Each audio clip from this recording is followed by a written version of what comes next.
الحمد لله رب العالمين،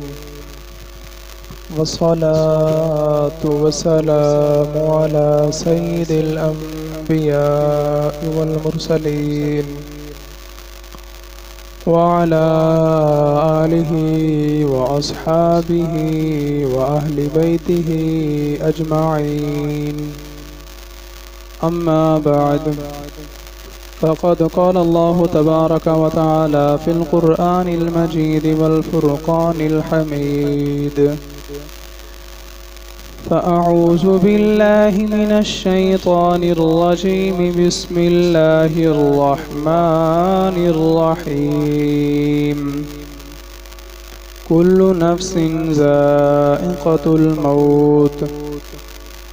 آمنت بالله، صدق الله العظيم، وصدق رسوله النبي الكريم الأمين، ونحن على ذلك لمن الشاهدين والشاكرين، والحمد لله رب العالمين. رب اشرح لي صدري ويسر لي أمري، واحلل عقدة من لساني يفقه قولي. مولاي صل وسلم دائما أبدا على حبيبك خير الخلق كلهم، منزه عن شريك في محاسنه،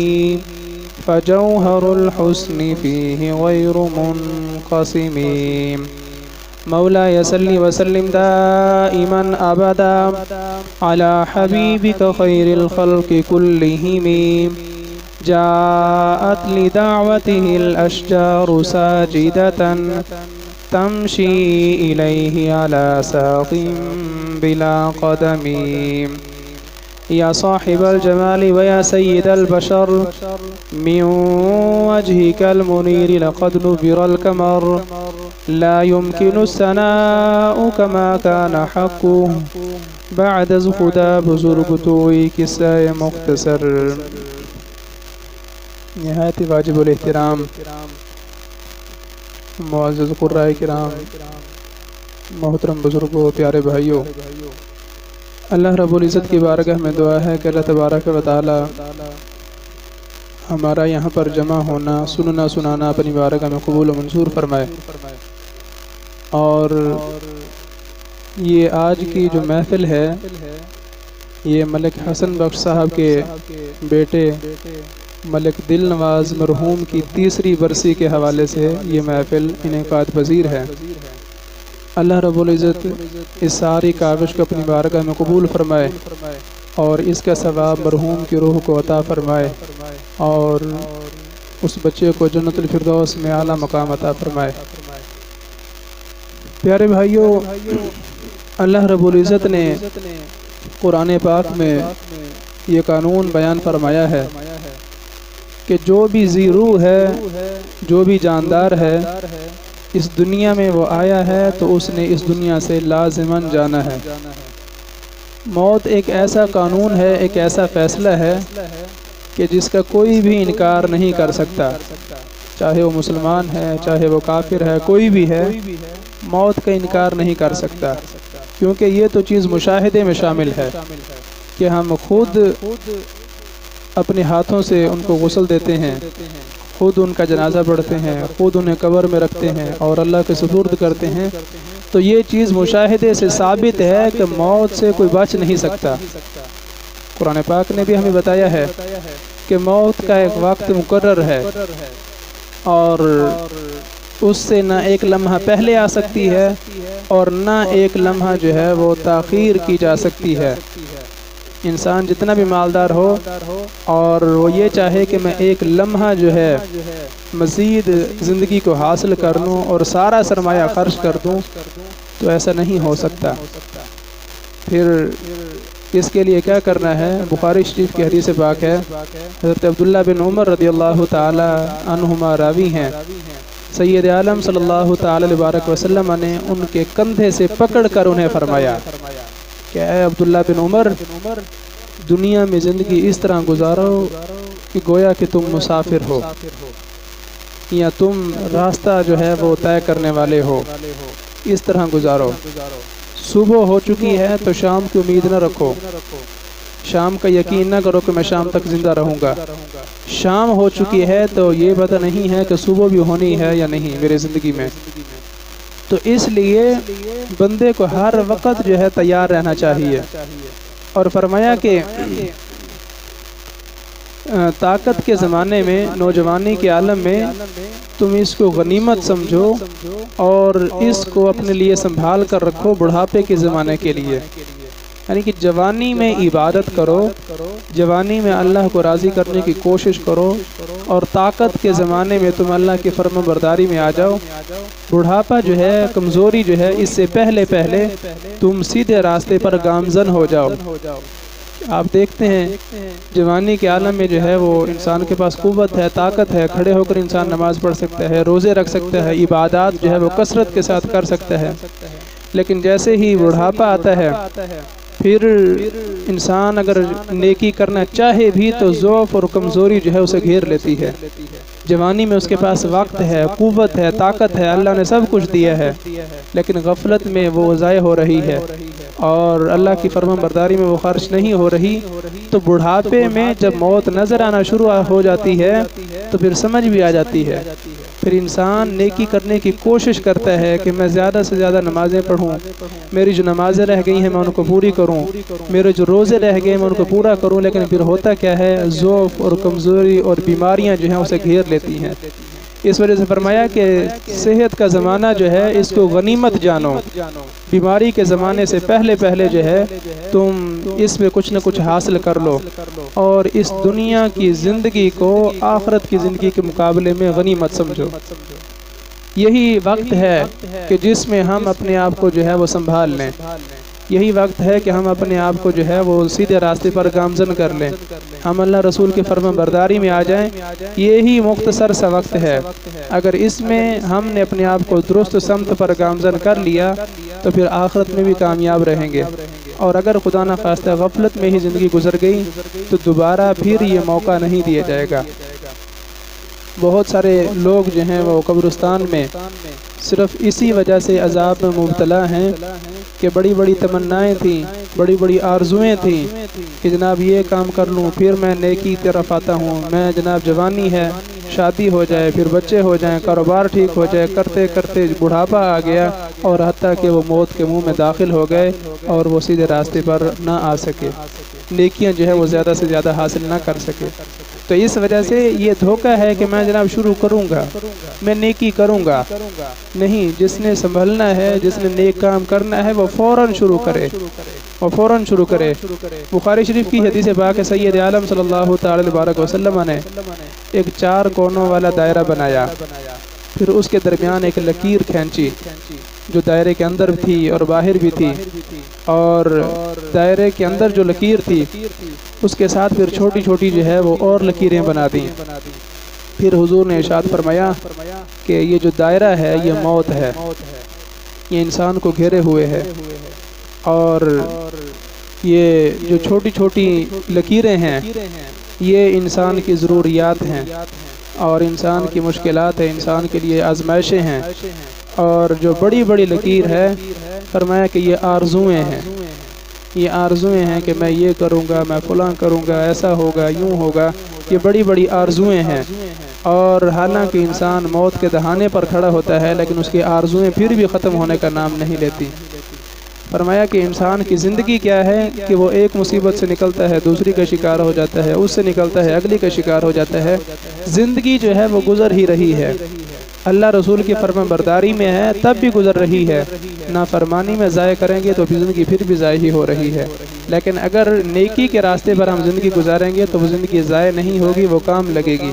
اور اگر خدا نخواستہ نافرمانی میں وہ گزر رہی ہے تو پھر وہ ضائع ہو رہی ہے۔ موت نے کسی کو بھی نہیں چھوڑا، چاہے کوئی بادشاہ ہے، چاہے کوئی پہلوان ہے، طاقتور ہے، جاگیردار ہے اور بادشاہ ہے، سلطان ہے، چاہے وہ مزدور ہے، غریب ہے، امیر ہے، کوئی بھی ہے، موت ہر ایک کو آ کر رہے گی۔ جب فرعون جیسا انا ربکم الاعلی کہنے والا کہ میں تمہارا سب سے بڑا رب ہوں، جب وہ نہ رہا تو آپ اور میں کیا ہیں؟ جب نمرود نہ رہا اور نبیوں سے ٹکرانے والے نہ رہے، ابو جہل نہ رہا، اور قارون اتنے بڑے خزانوں کا مالک وہ نہ رہا، اتنے بڑے بڑے خزانے اکٹھے کرنے کے بعد بھی ہدایت نہیں ہے، اسلام نہیں ہے، اور اللہ کی طرف سے جو ہے وہ اس کو قرب حاصل نہیں ہوا، تو پھر دولت تو کسی کام کی بھی نہیں ہے۔ آج قارون کے خزانے جو ہیں ان کا کوئی فائدہ نہیں ہے، لیکن حضرت ابراہیم علیہ السلام نے جو قربانیاں دی ہیں ان کا ذکر آج بھی کیا جاتا ہے۔ نمرود ہے، آج بھی اس کا کوئی تذکرہ خوشی سے نہیں کرتا، اچھے الفاظ میں نہیں کرتا، لیکن حضرت ابراہیم علیہ السلام کا جب بھی نام آتا ہے قدرتی طور پر ایسی عادت بنی ہوئی ہے کہ علیہ السلام تو لازمی زبان سے نکل ہی جاتا ہے، ایسی عادت ہے۔ اور علیہ السلام کا مطلب کیا ہے کہ اللہ کی ان پر سلامتی ہو، اللہ کی ان پر رحمتیں ہوں۔ جنہوں نے اللہ کو راضی کرنے کے لیے مصیبتوں کو برداشت کیا ہے، آزمائشوں سے گزرے ہیں، تو ان کا نام جو ہے وہ روشن ہے۔ مال حاصل کریں، حلال طریقے سے حاصل کریں، چاہے وہ تھوڑا ہو، اور حلال لقمہ جو ہے وہ اپنی اولاد کے پیٹ میں داخل کریں، اس سے پھر وہ حلالیوں والے کام کرے گی۔ اور پھر ہم یہ گلہ نہیں کریں گے کہ ہماری اولاد جو ہے وہ ہماری نافرمان ہے، ہماری اولاد جو ہے وہ نیکی کی طرف نہیں آتی، ہماری اولاد ہماری قدر نہیں کرتی، کیوں کہ اگر حرام کا لقمہ پیٹ میں اتارا ہوا ہے تو وہ حلالیوں والے کام نہیں کر سکتا۔ تو اس وجہ سے رزق حاصل کرنا یہ بھی ضروری ہے، لیکن اسلام نے یہ نہیں کہا کہ تم رزق حاصل نہ کرو، رزق بھی حاصل کرو، لیکن اسلام کے مطابق حاصل کرو گے تو وہ رزق کمانا بھی تمہارے لیے عبادت ہوگا۔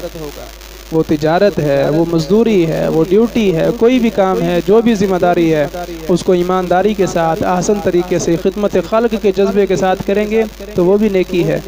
رزق حلال تلاش کرنے کے لیے کریں گے تو وہ بھی نیکی ہے۔ اور جو بھی کام کریں اگر اسلام کے مطابق ہے، نیت ٹھیک ہے، تو وہ ہمارے لیے عبادت ہے۔ ہمارے لیے صرف نماز روزے تک عبادت محدود نہیں ہے، زندگی کا ہر لمحہ ہمارے لیے، ہر کام ہمارے لیے عبادت ہے۔ ہم یہاں پر جمع ہیں،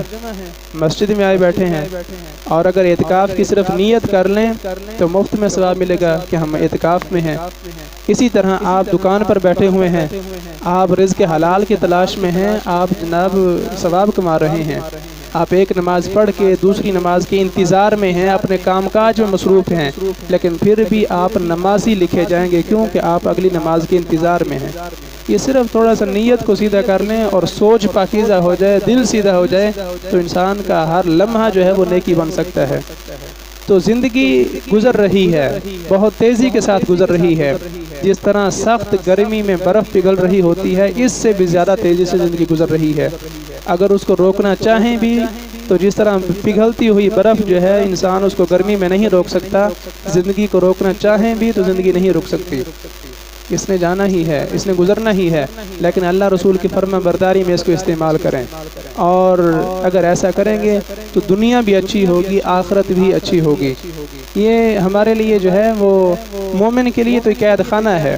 مصیبتوں کی وجہ سے گھبرانا بھی نہیں چاہیے، پریشان نہیں ہونا چاہیے، اللہ کی ناشکری نہیں کرنی چاہیے۔ بیمار ہو گئے ہیں تو بہت سارے لوگ کہتے ہیں جناب میں ہی بیمار ہو گیا ہوں، اللہ نے مجھے بیمار کر دیا ہے۔ نہیں، بیماری جو ہے یہ بھی اللہ کی طرف سے آزمائش ہے۔ آزمائش ہے کہ اگر آپ اس میں استقامت کے ساتھ اللہ کی فرما برداری میں رہتے ہیں اور نیکی کا جذبہ پھر بھی سلامت ہے، تو فرشتوں کو کہا جاتا ہے کہ اے فرشتوں، یہ میرا بندہ جو ہے بیمار ہو گیا ہے، بیماری بھی تو اس کو میں نے ہی دی ہے، لیکن بیمار ہونے سے پہلے یہ جو نیکیاں کیا کرتا تھا، اب بھی وہ ساری نیکیاں اس کے نام اعمال میں لکھو۔ یہ تندرستی کے زمانے میں تہجد پڑھا کرتا تھا، اب بیمار ہو گیا ہے، اب نہیں پڑھ سکتا، تہجد کا ثواب لکھو، کیونکہ بیماری بھی تو میں نے ہی دی ہے۔ صحت کے زمانے میں یہ نماز جنازہ میں شریک ہوا کرتا تھا، اب نہیں جا سکتا، تو میری طرف سے یہ عذر ہے، میں نے اس کو بیماری دی ہے، اب یہ نیکی بھی لکھو۔ تو صحت کے زمانے میں ہم غنیمت سمجھیں اس کو، قوت اور طاقت کا جو عالم ہے اس کو ہم غنیمت سمجھیں، اس میں زیادہ سے زیادہ ہم نیکیاں کمائیں۔ یہ جتنا معیار نیکیوں کا بلند ہوگا، بیماری کے عالم میں بھی اتنی زیادہ نیکیاں ملیں گی، اور بیماری جو ہے وہ تو خود گناہوں کو جو ہے ختم کرنے کے لیے بھیجی جاتی ہے۔ مومن کے لیے ہر تکلیف، ہر آزمائش جو ہے وہ گناہوں کے لیے کفارہ ہے۔ مومن تو کسی صورت بھی خسارے میں نہیں ہے۔ اس کو حتیٰ کہ کوئی غم پہنچتا ہے، کوئی تکلیف پہنچتی ہے اور کوئی چیز گم ہو جاتی ہے، چاہے وہ بعد میں مل بھی جائے لیکن دل پر جو ایک ملال اور پریشانی آتی ہے اس پر بھی مومن کو اجر دیا جاتا ہے۔ تو نیکیوں کا تو سیزن ہے، آج تو رمضان شریف ہے اور ثواب میں جو ہے وہ اضافہ ہو چکا ہے۔ ویسے بھی قانون ہے کہ آپ ایک نیکی کریں اللہ 10 کا اجر عطا فرماتا ہے۔ ایسی تجارت جو ہے وہ کہیں بھی نہیں ہے کہ آپ ایک دن مزدوری کریں اور 10 دن کی جو ہے وہ آپ مزدوری لے کر چلے جائیں، یہ کہیں بھی نہیں ہے، لیکن یہ اللہ کی طرف سے عطا ہے، اتنی عظیم عطا ہے، مطلب اللہ ہمیں بخشنا چاہتا ہے۔ اللہ کرے ہمارا بھی موڈ بن جائے کہ ہم بھی بخشش کے لیے تیار ہو جائیں۔ من جاء بالحسنۃ فلہ عشر امثالها، کہ جو بھی ایک نیکی لائے گا، ایک نیکی کرے گا، ہم اس کو 10 کے ساتھ جو ہے وہ اس کا بدلہ دیں گے۔ اور رمضان مبارک میں پھر اس میں تو 70 گنا ہے، 70 گنا ہے، تو اس وجہ سے نیکیوں میں زیادہ سے زیادہ ہمیں کوشش کرنی چاہیے، نیکیاں زیادہ سے زیادہ کمائے۔ اور ایصال ثواب جو ہے یہ میت کو پہنچتا ہے، اور بندہ جب قبر میں پہنچتا ہے فرمایا کہ وہ اس طرح اس کی حالت ہوتی ہے جس طرح ایک ایسا آدمی پانی میں ڈوب رہا ہوتا ہے دریا میں کہ جو تیرنا بھی نہیں جانتا، وہ پریشان ہوتا ہے اور اس پر خوف طاری ہوتا ہے، قبر کی وحشت جو ہے وہ ہوتی ہے اور وہ پریشان ہوتا ہے اور اپنے ورثاء کی طرف سے وہ اس امید پر ہوتا ہے کہ کوئی تو میرے لیے ہاتھ اٹھائے گا،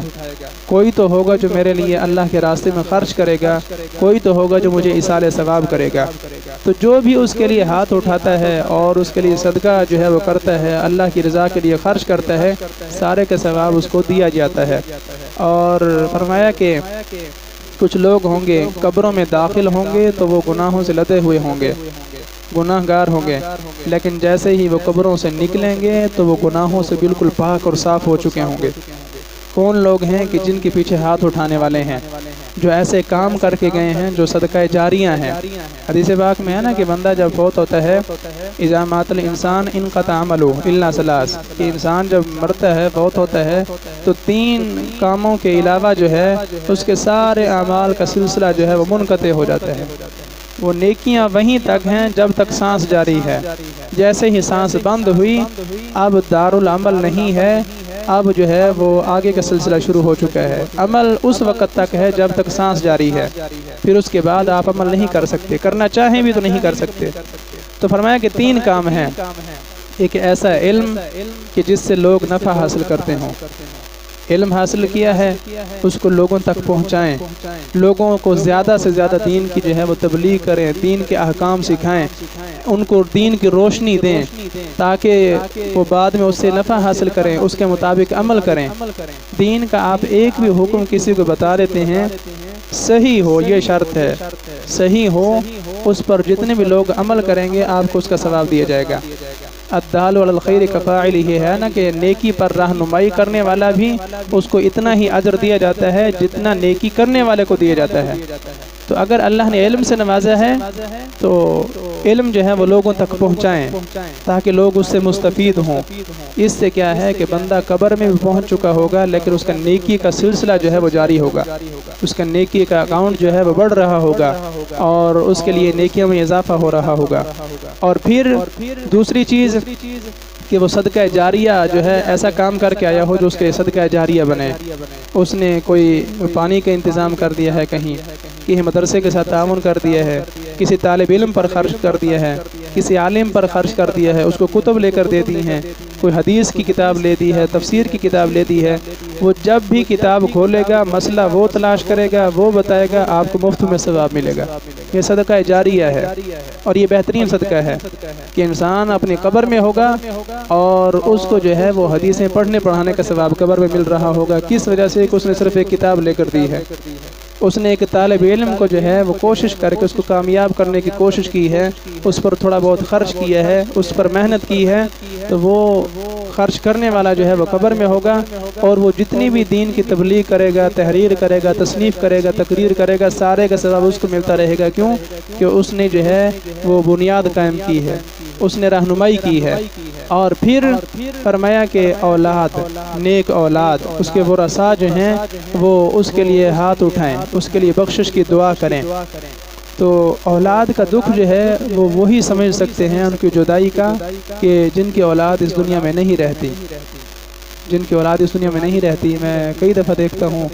حسن بخش صاحب کو، اور بہت دکھ بھی ہوتا ہے، پریشانی بھی ہوتی ہے کہ تیسری برسی ہے ان کے بیٹے کی،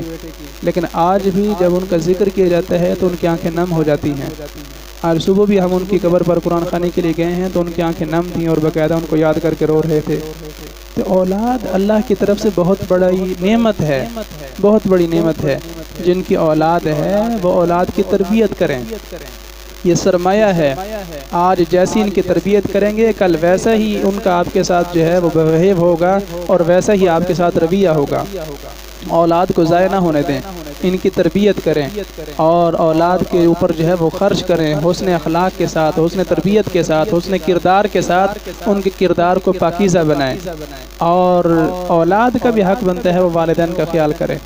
والدین کا خیال کریں، والدین کا ادب و احترام کریں، ان کی خدمت کریں۔ یہ اسلام کے وہ سنہرے اصول ہیں کہ جس سے کافر محروم ہے، کافر محروم ہے۔ کافر کے پاس جتنی بھی دنیا آ جائے، جتنی بھی دولت ہے، لیکن ان کو والدین کا ادب و احترام بتانے کے لیے رسول اللہ کا فرمان جو ہے ان کے پاس نہیں ہے، ان کے پاس حضور کی حدیثوں کا نور نہیں ہے، قرآن کی آیات کا نور جو ہے ان کے اندر نہیں ہے، ان کے اندر نور ایمان جو ہے وہ ان کو حاصل نہیں ہے۔ تو یہ وہ چیزیں ہیں جو اللہ نے ہمیں عطا فرمائی ہیں،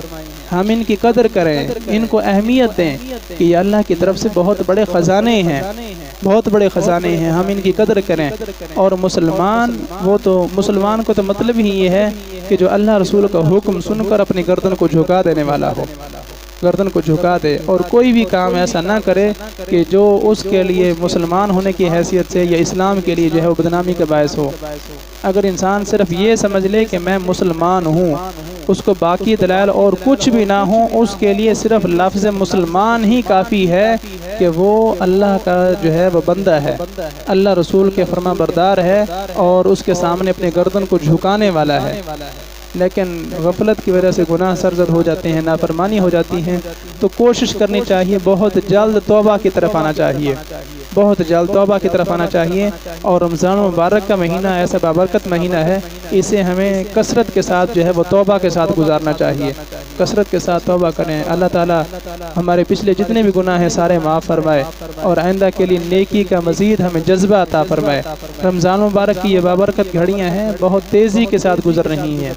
بہت تیزی کے ساتھ۔ آپ سمجھ سکتے ہیں کہ آج 10واں روزہ جو ہے وہ گزر رہا ہے، رحمت کا عشرہ جو ہے وہ مکمل ہو رہا ہے، لیکن خوش نصیب ہیں وہ لوگ کہ جو اس مہینے کی قدر کر رہے ہیں، جو رمضان مبارک کے روزے رکھ رہے ہیں، تلاوت کی کثرت کرتے ہیں اور نوافل پڑھتے ہیں، نماز کی پابندی کرتے ہیں۔ ان کے لیے بھی تو رمضان شریف گزر رہا ہے، لیکن بدقسمتی ہے ان کی کہ جو بغیر عذر کے روزے چھوڑ رہے ہیں، روزے چھوڑ رہے ہیں۔ روزہ جو ہے یہ دین کا ستون ہے، فرض بھی ہیں، دین کا ستون بھی ہے۔ جس طرح نماز دین کا ستون ہے، روزہ بھی دین کا ستون ہے۔ جس نے نماز چھوڑ دی اس نے دین کا ایک ستون گرا دیا، جس نے روزے کا انکار کر دیا، روزہ چھوڑ دیا، اس نے دین کا دوسرا ستون گرا دیا۔ سمجھ سکتے ہیں روزے کی کتنی اہمیت ہے۔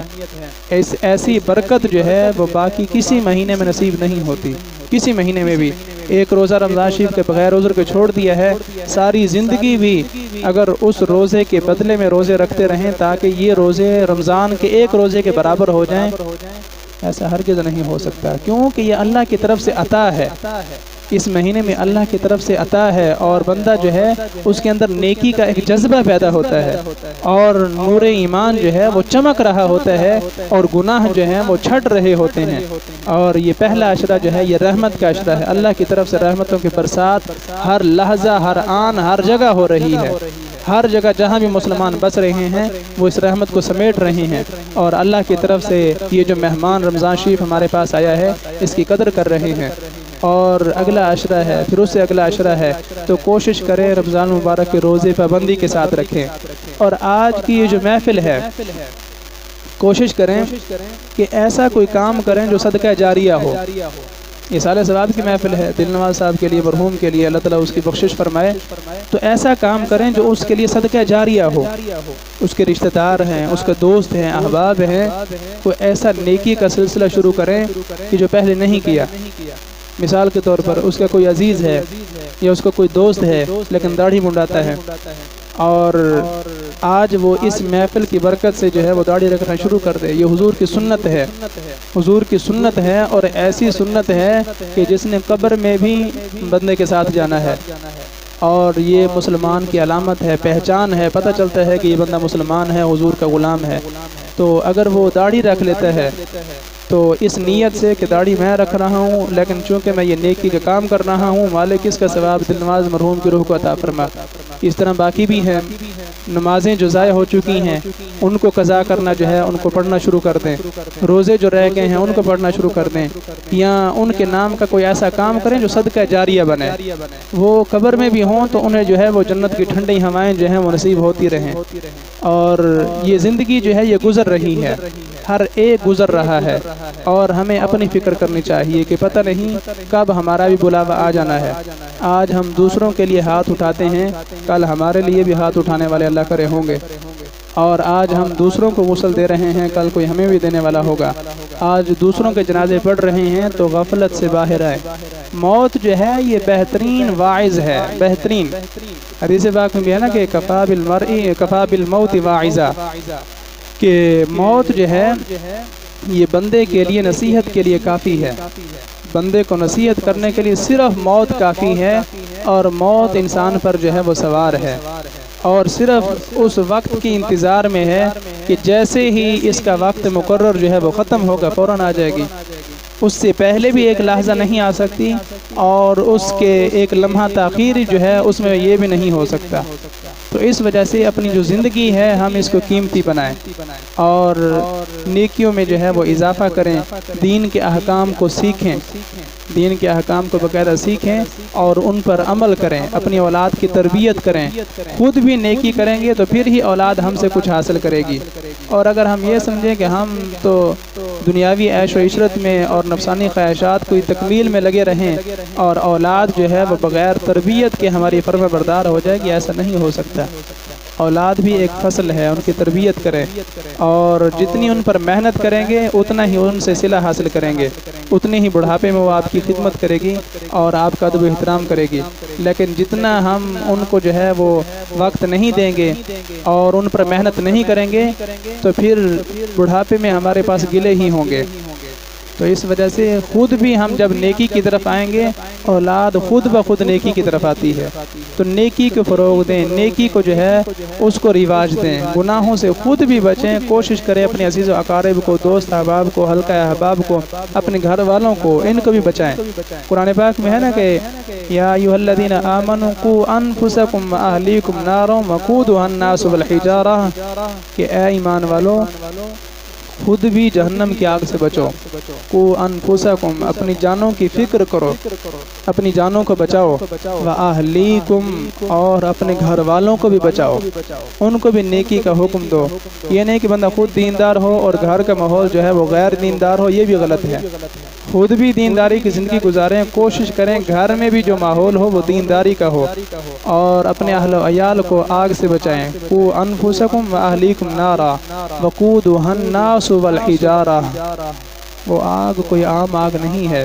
یہ دنیا کی آگ ہے، اس کو انسان برداشت نہیں کر سکتا۔ حالانکہ اس کا ایندھن جو ہے وہ لکڑی ہے، گیس ہے، مختلف چیزیں ہیں، لیکن اس کی حرارت جو ہے وہ بندہ برداشت نہیں کر سکتا۔ لیکن جہنم کی جو آگ ہے، فرمایا کہ اس کا ایندھن جو ہے وہ پتھر ہیں۔ سمجھ سکتے ہیں کہ جس کا پتھر ایندھن ہو اس کی حرارت کتنی ہوگی۔ تو خود بھی فکر کریں، ہم اپنے گھر والوں کو بھی جو ہے ان کی بھی فکر کریں، ان کو بھی بچائیں، اور خود بھی نماز پڑھیں، اپنے گھر والوں کو بھی نماز کی تلقین کریں، خود بھی روزے رکھیں، گھر والوں کو بھی جو ہے وہ روزے کی تلقین کریں۔ کوئی غفلت کی وجہ سے نہیں رکھ رہا تو اس کی جو ہے وہ تربیت کریں، اس کو جو ہے وہ توجہ دلائیں کہ یہ ساعتیں جو ہیں وہ پھر نصیب نہیں ہوں گی، یہ زندگی کا جو لمحہ گزر گیا ہے پھر دوبارہ وہ ہاتھ نہیں آئے گا، دوبارہ وہ موقع نصیب نہیں ہوگا۔ تو اس وجہ سے ہم اپنی زندگی کو خود قیمتی بنائیں۔ اسلاف کی جو ہے وہ یہی تعلیمات ہیں۔ آج 11ویں شریف کی محفل بھی ہے تو حضور غوث پاک کی تعلیمات بھی یہی ہیں۔ ان کی تعلیمات کو قصے کہانیاں یہ صرف کرامات نہیں ہیں، ان کی زندگی جو ہے وہ عمل کے نور کے ساتھ منور ہے، عمل کے نور کے ساتھ۔ کہ جناب ساری ساری رات قرآن پاک کی تلاوت کرنا اور ذکر اذکار کرنا، مالک کو یاد کرنا اور تہجد پڑھنا، نوافل کی کثرت کرنا، ان کی یہ تعلیمات ہیں، ان کا یہ عمل ہے۔ اور دین کی تبلیغ کرنا، دین کے احکام لوگوں تک پہنچانا، یہ ان کی تعلیمات ہیں۔ 11ویں شریف کی نسبت سے آج ہم حضور غوث پاک کی جو ہے وہ تعلیمات سے بھی مستفید ہوں۔ ان کی یہی تعلیمات ہیں کہ ہم نیکی کو فروغ دیں۔ آپ خود جو ہے وہ ایک بہترین مبلغ تھے اور لوگوں کو جو ہے وہ دین کی تبلیغ کیا کرتے تھے، اور اللہ کی طرف سے پھر ایسی عطا تھی کہ 70,000 کا مجمع بھی ہو تو بغیر لاؤڈ سپیکر کے ساروں تک برابر آواز پہنچ رہی ہوتی تھی۔ مالک کو جتنا راضی کریں گے اتنا ہی ہم فائدے میں رہیں گے، اتنی ہی عطا ادھر سے بڑھے گی، اور جتنا نافرمانی میں آئیں گے اللہ کی عطا تو جاری ہے لیکن ہم اپنی نافرمانی کی وجہ سے اس عطا سے خود جو ہے وہ دور ہو جاتے ہیں، خود اپنے آپ کو جو ہے وہ محروم کر لیتے ہیں۔ اس وجہ سے زندگی جو ہے وہ اسلام پر گزاریں اور موت بھی اللہ کرے ایمان پر نصیب ہو، یہی دعا ہونی چاہیے اور یہی عمل ہونا چاہیے۔ اللہ رب العزت کی بارگاہ میں دعا ہے کہ اللہ تبارک و تعالی اس سارے اہتمام کو، دعوت و تعام، ذکر اذکار، واعظ و نصیحت، جتنے بھی کلمات خیر ادا کیے گئے، اللہ سارے کا ثواب مرحوم دل نواز کی روح کو پہنچائے اور اس کے صدقے ان کی مغفرت فرمائے، ان کو جنت الفردوس میں اعلیٰ ترین مقام عطا فرمائے، اور ان کے والد محترم کو اللہ رب العزت صبر جمیل عطا فرمائے۔ ظاہری بات ہے جوان بیٹا جو ہے وہ داغی مفارقت دے جائے، یہ بہت بڑا دکھ ہے، اور یہ وہی سمجھ سکتے ہیں جن کے جاتے ہیں، یہ انہیں کو معلوم ہوتا ہے کہ پھر راتوں کی نیند جو ہے وہ بھی چھوڑ جاتی ہے اور دن کا چین جو ہے وہ بھی چھن جاتا ہے۔ اولاد جو ہے وہ ایسی نعمت ہے۔ اللہ رب العزت جانا تو ساروں نے ہی ہے، وہ چلے گئے ہیں، اب ہم انتظار میں ہیں، ہم انتظار میں ہیں، تو کوشش کریں صبر کے ساتھ جو ہے وہ ان کے لیے کلمات خیر پڑھیں اور ان کو اصالہ ثواب کریں۔ اللہ رب العزت ان کی بھی مغفرت فرمائے اور ہمیں بھی عمل صالح کی توفیق عطا فرمائے اور ہماری بھی مغفرت فرمائے۔ وآخر دعوانا الحمد للہ رب العالمین۔